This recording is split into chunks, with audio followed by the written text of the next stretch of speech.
My name is John, and I'm a sinner. But God and I are working on that, and He's created this wonderful community where the worse your story, I want to tell you right now, whoever you are and whatever your story is, the worse your story, the warmer you're welcome with Him.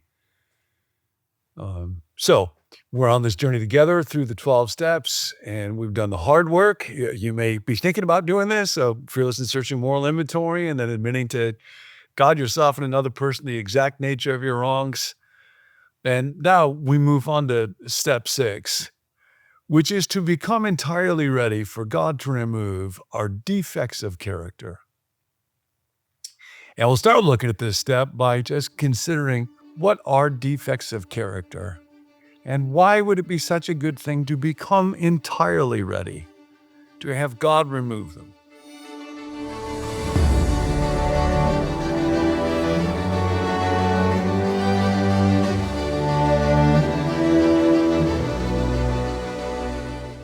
So I want to mention a bit from a book that I've talked about before, Glittering Vices, Rebecca DeYoung, who's a philosopher, and it'll help us understand what defects of character are and why it would be such a good thing to be rid of them. She begins by talking about when she went into graduate school. You can imagine getting a PhD in philosophy. You got to be pretty smart. She'd sit in front of these classes and seemed like everybody else was smarter, wittier, more informed than her. And so she found herself kind of hanging back and comparing herself to other people and thinking that she didn't measure up. And I expect there was probably a bit of envy there and not a lot of risk taking. And then she writes this. A few years later, reading Thomas Aquinas on the virtue of courage, I came across a vice he called pusillanimity. That's one you probably haven't copped to recently, which means smallness of soul. What wonderful language. Those afflicted by this vice, wrote Aquinas, shrink back from all God has called them to be. When faced with the effort and difficulty of stretching themselves to the great things of which they are capable, they cringe and say, I can't. In short, the pusillanimous rely on their own puny powers and focus on their own potential for failure, rather than counting on God's grace to equip them for great work in His kingdom, work beyond anything they might have dreamed for themselves. Picture Moses at the burning bush, said Aquinas. The future leader of Israel, one of the great episodes of its history, the Exodus from Egypt, stands there stuttering, I'm not qualified, send Aaron instead.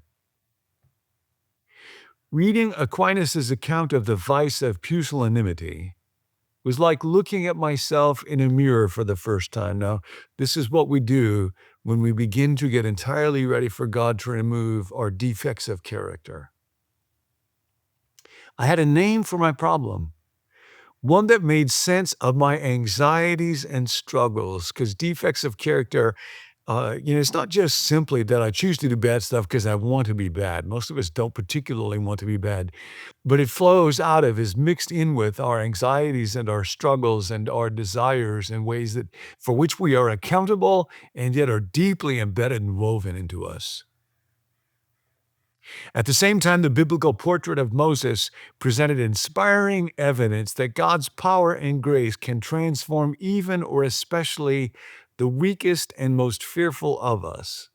Moses' pusillanimity did not have the last word in his life. God did. It's a bit ironic, she goes on to say, that this vice and the discovery of it actually was liberating to her. So let's think for a moment. We live in a day, I know, where we focus a lot on emotional health and a lot on the circumstances of our life. And even the word vice sounds kind of odd to us. She writes about how the 7 deadly sins are increasingly trivialized in our day. I might have told you before, she writes about it in this book. Martin Marty says that the French actually sent a delegate to the Vatican to get gluttony off the list. And something else has been written more recently that says if the original, how do they put it? If the original sin had been sloth, we'd still be in paradise.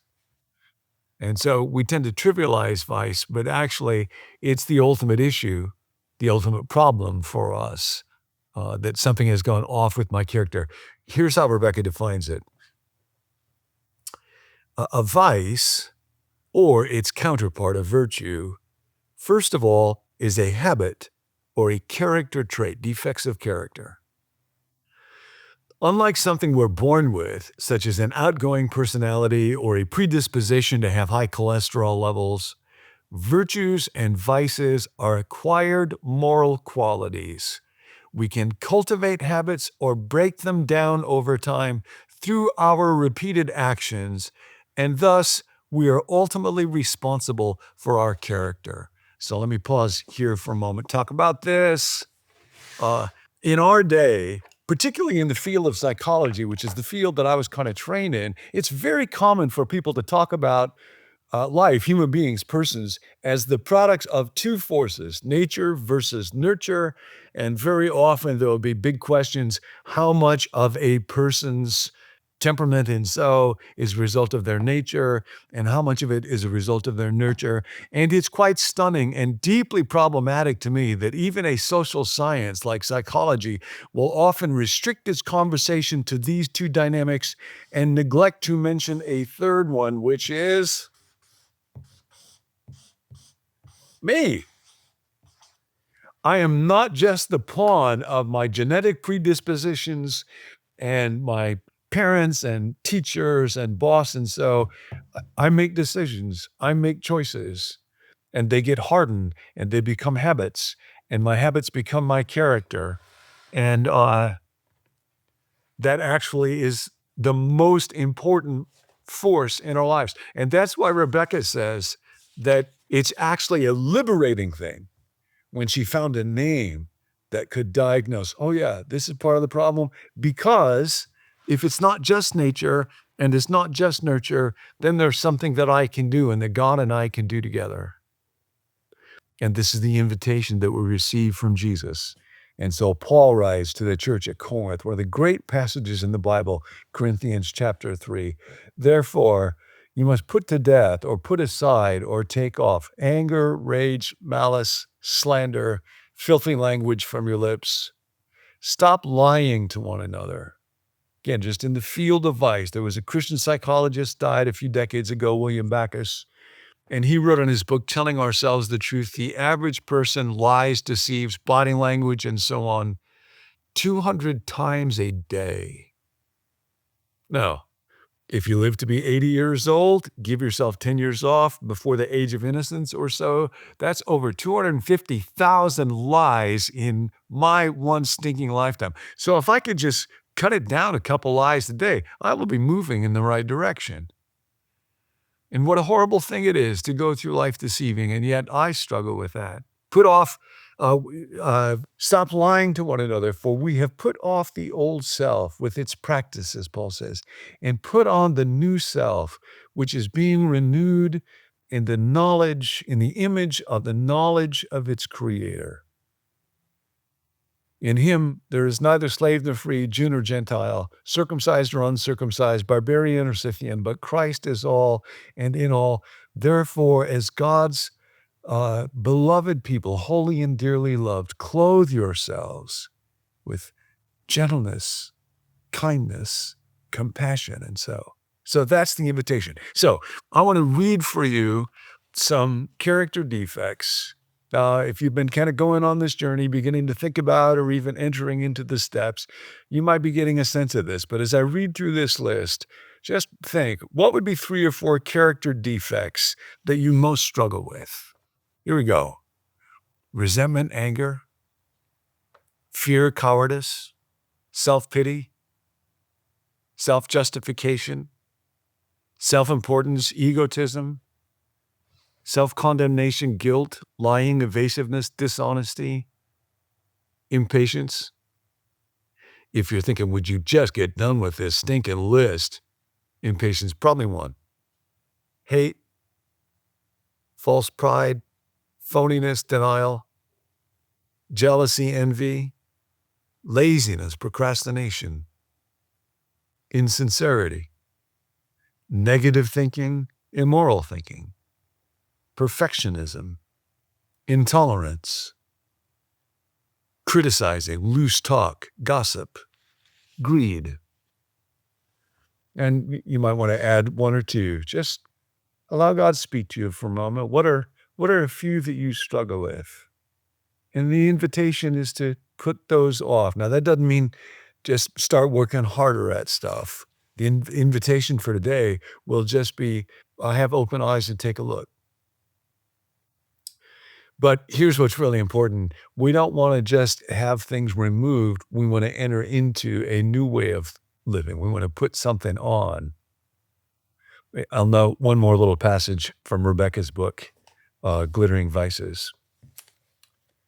In the end, both virtues and vices are habits that eventually become natural to us. Philosophers describe the perfect achievement of virtue as yielding internal harmony and integrity. You might think about the phrase second nature, something that's either a good thing, a virtue, or a horrible thing, a vice, can become second nature. It feels natural. It looks natural. Compare the two following married persons. The first, let's call Jane. Although she resists them, Jane regularly struggles with sexual feelings for men other than her husband. The second, call him Joe, enjoys an ardent affection for his wife throughout the ups and downs of 30 years of marriage. Are they both faithful? In a technical sense, at least, yes. Jane successfully exercises self-control over her wayward desires, but only Joe embodies fidelity as a virtue. His faithfulness is deeply rooted in who he is. While we can give her moral credit for her efforts, Jane's faithfulness stays on the surface.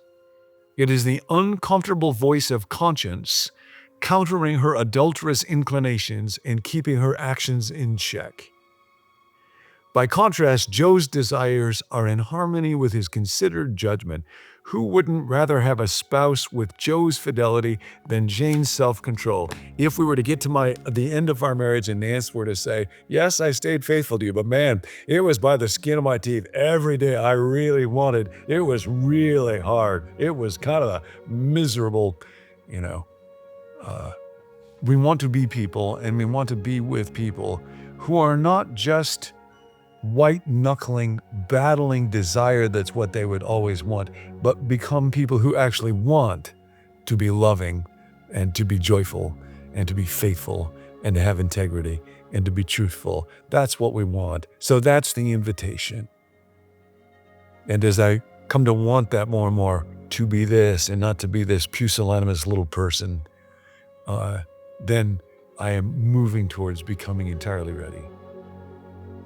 The invitation today, just have eyes wide open. Don't try to be any better. Don't try any harder. Just take a look. God, would you help me to see what are those character defects in me that damage my relationships with other people, that keep me away from you, that bring misery into my life? Help me to see them clearly and see them as you do. Not crushed by an unhelpful sense of false shame or guilt, just clarity. We're on the road. We're going to take them off. We're going to put something better on. Keep coming back. It works if you work it. Hey, you just finished a video from our series Steps, which is based on John's new book, recently released, also called Steps. So you could pick that book up anywhere that you like to purchase your books or find out more information about it at becomenew.com. If you're someone that would like to start practicing, working, doing the steps with a friend or a small group or your church, we've created a web portal for you that should get you all the resources you need to get started. You can just go to dothesteps.com. We are a community that's dedicated to growing spiritually in Christ one day at a time. And a big part of that is prayer. So there's a team of us that meet each weekday, Monday through Friday, to pray for Become New and for viewers just like yourself. So if you have a prayer request, you can send it to us at 855-888-0444 or email it to us at connect@becomenew.com. Thanks for joining us. We'll catch you next time.